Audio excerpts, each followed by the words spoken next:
Hey guys, welcome back to my channel. Today I'm going to show you how you can fix a is.dynamic dynamic link library error or UNARC dynamic link library error when you try to install a repack game. So here you can try to increase your Windows page file or page memory or virtual memory, we can say it.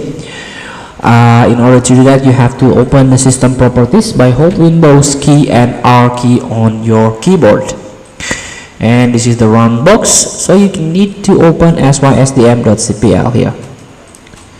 So you can open it, click OK, click Advanced. There's a performance, click Settings. Under performance options, you can click Advanced again, and this is the virtual memory you can change.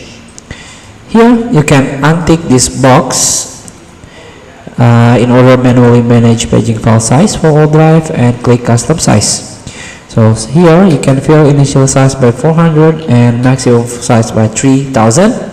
So you can set and restart your PC or system, then do reinstall your repack games.